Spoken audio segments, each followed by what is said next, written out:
and welcome to Office of Harvard. This is the 2023 yearly wrap-up video.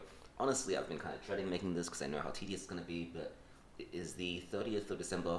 I am amazingly ahead of my schedule. I can't believe it either. And I've had my coffee, I'm well rested, and there is no time like the present, so let's just get this show on the road.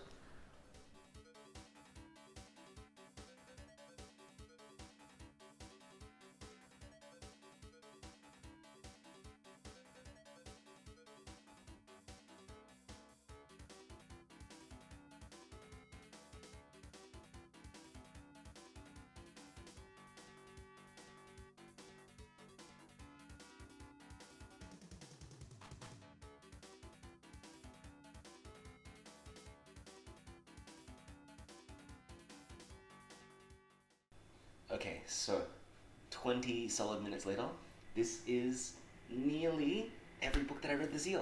So, oh my goodness, there are lots of editions that are part of anthologies, or I've read online, or done various things, so I haven't bothered getting out. Overall, this looks very similar to the order that I normally put my books in on my spreadsheet. So, they're sorted into the different categories. I'm going to go through every category, talk through which ones I like, which ones I don't like, do an overall, top three, bottom three, I don't know, work it out, I'm very tired. And we'll see how we go from there. This giant stack is a representation of that month, February, where I tried to read one book a day, and I succeeded, but also at what cost. That is all summarized in that video. I'm not going to be talking about any of these books. Okay, so category 1 is ABCD. This is my Austen, Bronte, Collins, Dickens. I haven't brought up the Dickens anthology because it's too big and heavy, and my arms are already tired enough as it is. This is a very orange category, so this year I had the joy, privilege, circumstance of having read every single Jane Austen novel, and as a whole, I would give them a solid 3 out of 5. I think they are okay. I know there are some massive Austen fans out there. That video, surprisingly, people watched it, but yeah, Austen is okay. I do like some of her techniques. It's not entirely the thing for me. In fact, I think what I've learned from these 12-ish books is that the whole Victorian era is not really for me, so it's slow and at times tedious. It's often interested in very small details of manner, and that's just not really how I like to read. I think it's something that is certainly very interesting if you have a connection to the culture or the history, but me as somebody who is really, really far removed from the Victorian era, it's really hard to get into these books. I would say that nearly every single one of these I had a hard time getting into. The one strong exception, though,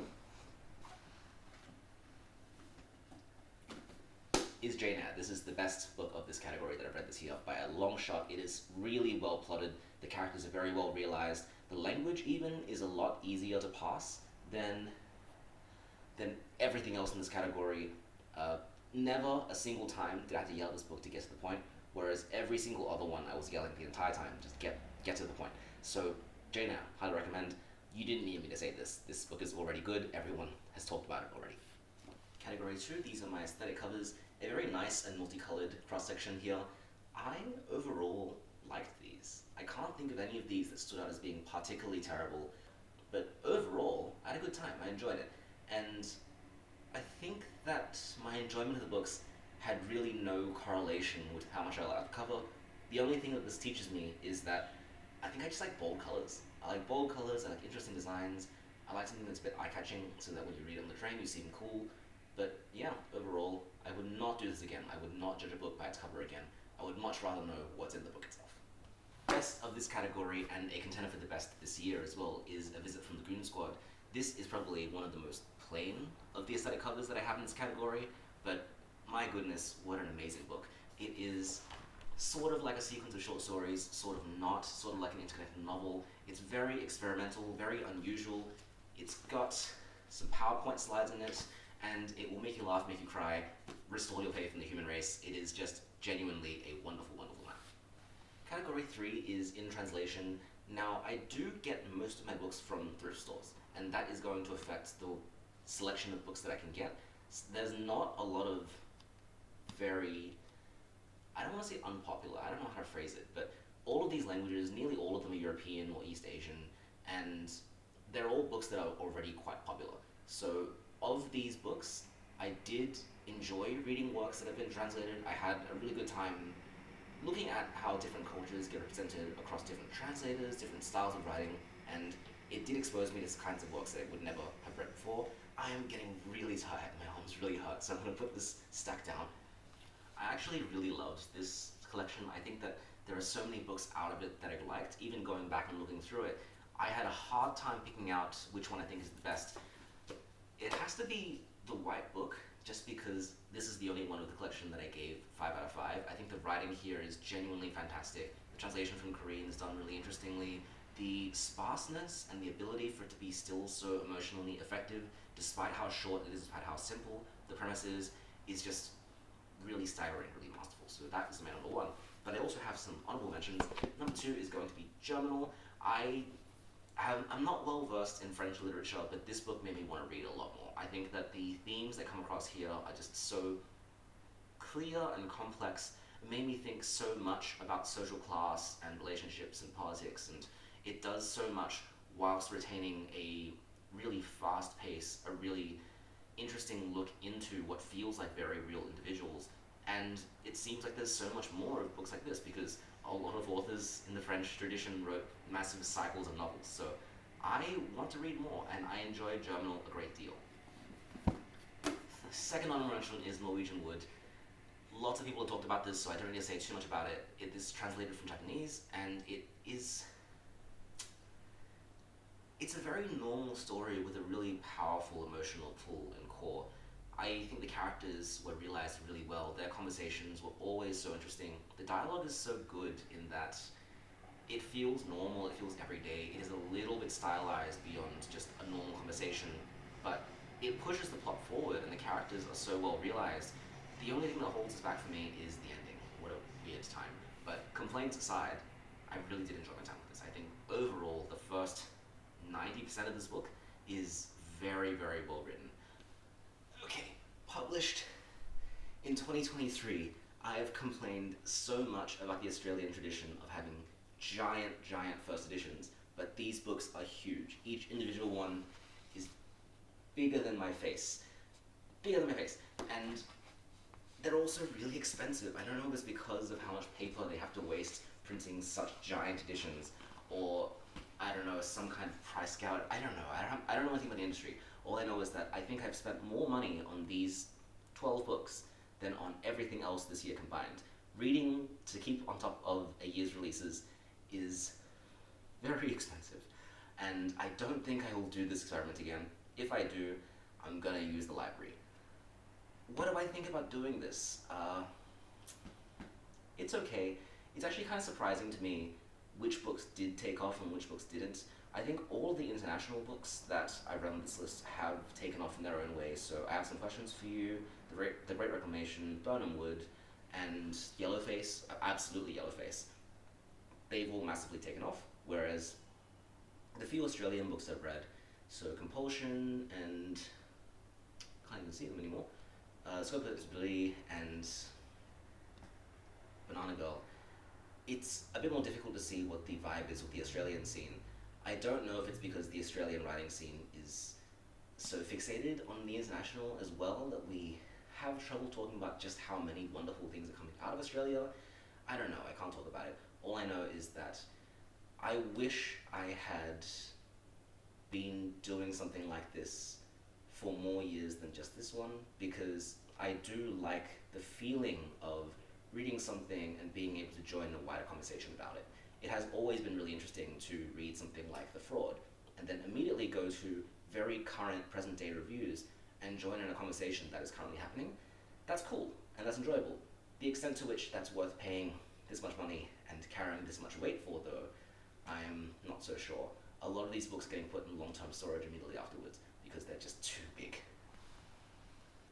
And the best of this category, I'm really surprising myself by doing this, because out of all the novels, although I did love a lot of them, I do remember a lot of them, the one that I keep thinking about is The Great Reclamation. And this is a epic generational novel set in Singapore, chronicling the modernization of Singapore through the World War II, through the British influence before that, and into the modern constructions and the changes in the ways of life. I just think the characters are realized really well. The decisions between the classical and the traditional and the modern really pulled at me, and they're things that I still continue to think and consider. I really like the way that the narrator has used the writer has used her knowledge of Singapore to make more wider statements about just how humans relate to each other in terms of our connections to our family and our culture, but also our desires and aspirations for the future. I think a novel works on so many levels. The imagery of the islands is also incredible, they're very vivid. I felt so drawn into this text, and of all the ones this year, I want to read this one again immediately because it's just lovely. I think so much of it is rooted in this complexity. There's so much in it, and it's just really impressive how all of that has been tied together. So that is my pick for 2023. It's not Yellowface. It's not Yellowface. It's not Yellowface. Aquatic books. I actually wanted to get something that was just a full line of blue, and I have failed. It's like about half blue. Do I still like books about the ocean, about rivers, about lakes, about bodies of water? Yes, I do. What does this collection tell me? That it is, that being said, hit and miss. I think that even if you have lavish and beautiful descriptions of the water, then it's still not necessarily going to be a great time. I do like the various ways that the ocean and bodies of water can be used as metaphors. I would say that the use of that across these texts is so different and diverse. I've learned a lot about marine life, but also different ways of using this as a metaphor. And I think all the texts connect with their chosen body of water in a really interesting way. So my favorite aquatic text of 2023 is still The Great Recommendation, but I've already talked about that. So of the books I specifically read for this category, it's Moby Dick. I can't believe it's Moby Dick, but surprisingly, I had a great time with Moby Dick. I enjoyed this book because I think I went into it thinking it's going to be really dry and boring. Having read through 12 Victorian novels this year, I thought that certainly it would be just like that. And it wasn't. It was actually really profound and interesting. It managed to make so many unexpected connections between ship life and just life in general. It uses the ship and uses the quest for the whale as a microcosm for how it feels to exist as a human being, to have desires and aspirations, to want to see the world, to want to make something of yourself, to follow someone who has just massive charisma and drive. It works so well, and I didn't even feel like I was studying. I didn't feel like I was reading this for an exam or for an essay paper. I was just enjoying my time, and I can't believe I'm saying this. I know that this is not a common reaction to this novel. I'm sure that the whole of North America is fuming at what I'm saying here, but yeah, I enjoyed it. I really did. Okay, on premise. These are the books that are interesting to describe from just a sentence, and some of these I loved. I'm just looking at this collection now. I think I have, what, 3 or 4 5-star reads? 4 5-star reads in this collection? I think I just like premises. I really do like an interesting premise. And all of these are things that I would just love to describe to people because they are so novel and unique and different. I have gained a lot from reading things like this because it expands my assumptions of what literature can be. All of these kind of straddle the boundaries of genre between reality and fantasy. They do just strange and interesting things that I've never seen before. And that's probably my favorite part of reading. Let's be real. That's what I like to see, is I like to have my horizons expanded, I like to have my boundaries pushed to see different ways of using storytelling, using characters and language to achieve things I didn't know were possible before. And all of these books do it in some way, but out of these, my favorite has got to be How to Be Both. This one, I still can't get over the fact that there's 2 versions of this in existence. There is one version that starts with a 1600s Renaissance painter, and there's one that starts with a 2010s teenager, and their stories intersect in such interesting ways. I was actually, earlier this year, scrolling through this book again, trying to find some passages and quotes, and the connections between these 2 sections are actually quite staggering. I can't believe how interconnected they are, even though neither of these characters are really aware of the other. And it's just such an interesting look at how our experiences as human beings, the things that we go through and the challenges that we overcome, are connected through a long lens of history and repetition, even if we're not aware of it, which means that the emotions that we feel are never just isolated to ourselves. We can never say that no one else understands what we're going through, because somewhere out there, somebody that you don't even know has gone through something, if not similar, then at least very relevant to what you're going through. And that is what I get out of this book by reading the modern section first and then the ancient section. But I feel like if I had a different edition where it was flipped, I might have taken something completely different out of it, and I'll never know. I'll never know. I read these reviews of people online who got the 1600s one first and then the 2010s, and their findings, their discoveries, their experience of this work is totally different to mine, and that's also okay too. I think this is a great book to explain postmodernism and to talk about how various truths can be valid and held at the same time. It's just a really fantastic read. The writing style is great as well. I loved the way that different sentences were constructed to be just a little more beautiful than your average prose. It's just really wonderful. Highly recommend it. How do you both? Okay, the last one. Also really big because of freaking Gone with the Wind. It is Slowpokes. These are books that I wish I'd read earlier. I'm finally getting around to them. Why are they all red? They I'm so tired. These are all books that I'm glad to have finished them so I can mark them off a list, and it's been interesting to see which ones that I really should have gotten around to earlier and which ones that I genuinely don't feel like I needed to have read. For the most part, I did have a good time with these. I think if something is celebrated and famous and well known and everyone says, oh, you've got to read it, or how have you not read this yet, there's a good reason for it, even if it's something that I don't personally enjoy. I see the historical and social significance of every book on this list. I understand why they've endured in such a way that make people question you when you haven't finished one of these. I gotta put them down. And my favorite of this section, right from the very beginning, is Beloved by Toni Morrison. I didn't understand Toni Morrison's work very well until I read this one. So I, at university, read Sula and I read Recitatif. And as a 19-year-old who didn't really understand the racial politics of America, it just didn't do that much for me. Whereas Beloved, now that I've read through more novels and understand how the various techniques and devices are being used, it's such a beautiful work. I think the way that the history and the magical realism fantasy of it, the characters, all of that, it's woven really beautifully. I love the characters, I love the difficult situations they're put in, and how we are shown the ways that they cope and grow through these situations. I love the idea of a Southern Gothic ghost story as well. I love that it doesn't hold back from being a little bit spooky. And even though the subject material is really harrowing and really difficult, it doesn't feel like it's wallowing in that pain or in that suffering.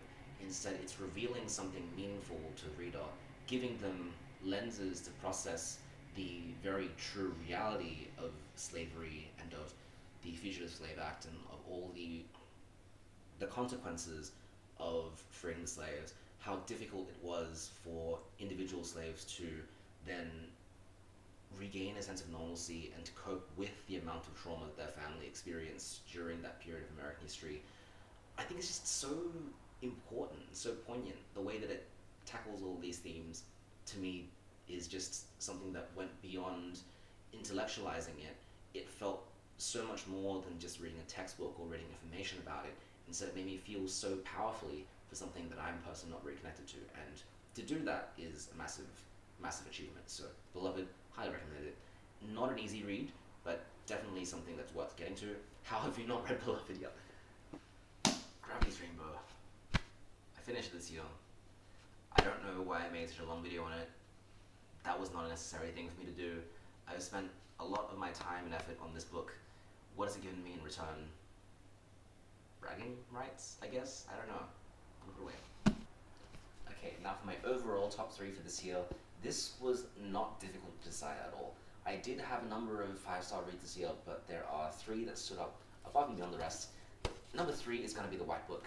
I don't understand how this book works, but it is some kind of mysterious, magic, incredible superpower that Han Kang is doing, where when you read just 3 pages of this book, you are absolutely transported. You're just totally gone. It is poetry, it is immersive, it is deeply emotional. It made me feel so many things as if I was in somebody else's body. It was just so transcendent of an experience that I'm a little bit apprehensive to read it again because I know for a fact it will just send me. It is just so masterfully done, and I highly will. I don't know if I recommend it. If you want to be sad, if you want to like hit a button that just says sadness, but like a very beautiful aesthetic sadness, then this is the book for you. Book number two, How to Be Both. I've talked about this at length already. I love this book. I think it's so unexpected and interesting, but also the moment to moment of it is just so well done as well. Every individual page has something just a little bit beautiful and embellished to it. I love the research into the 1600s Renaissance painting, and I love the way that the classical narrative is made relevant to the modern day through its connections to a modern narrator. It's just so interesting. It's just something that I've never come close to experiencing before. I can't fathom how anyone would have thought to do something like this, but it's just pulled off so well. And so I highly recommend this one as well, especially if you have an interest in art or in culture or just a narrative that is different to anything that you've seen before. How to Be Both. And number one for the year, I'm very glad I put it here, A Visit from the Green Squad. A wild and messy kind of novel. A book that, even as I hold it up, I think of some moments and some situations that made me go, how come that's in there? Why is that in there? I can't really explain what it's trying to do. It's not perfect. It's really actually kind of unwieldy and weird and unexpected as well. But it has moments in it that just really, really speak to me. I think when the emotions hit, they hit so hard.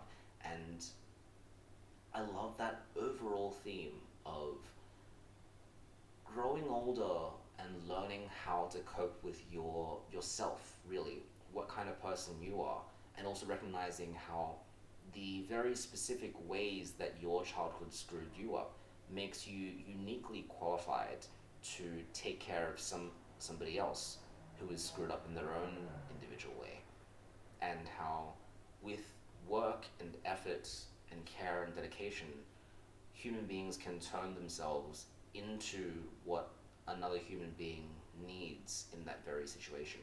That is a worthwhile thing to devote your time and your life towards, is to be there for somebody else, to overcome the difficulties in your own life, to be someone for someone else that helps them overcome what they're going through. To me, I think this is the ultimate underlying undercurrent theme of all postmodern fiction, especially New Sincerity, is that it is a beautiful thing to know yourself, to know someone else, to use who you are in all your glory and all your flaws and shortcomings, to be somebody that somebody else really needs in that one moment. That human beings can cooperate, can evolve, can reshape ourselves, can fit like a puzzle piece with somebody else in the most unexpected of ways, no matter how jagged or unconventional you might happen to be as a person. There is somebody else that needs that very specific jagged individual to complete them. To me, I think that is one of my favorite themes of all time, and this book is one that carries that across really, really well. So, personal 5 out of 5, beyond 5 out of 5, goes onto my top 50 of all time, Visit from the Green Squad. I am so glad I read this year. I am excited to revisit it as soon as I can, and it's really been something for me. It's really changed me, so I'm glad. So those are my top 3. Actually, my bottom 3... This is my best attempt at getting 104-ish books into the frame. I can't believe I read this much this year. I am not doing this again. Next year's categories are going to be a lot more reasonable, I would hope. Okay, and thank you so much for joining. It's been a great year for reading. I've got through so much, and hopefully some of these reflections have been worthwhile or interesting or whichever. Thanks for joining again. Have a happy 2014. Achieve all of your dreams, and I will see you next time.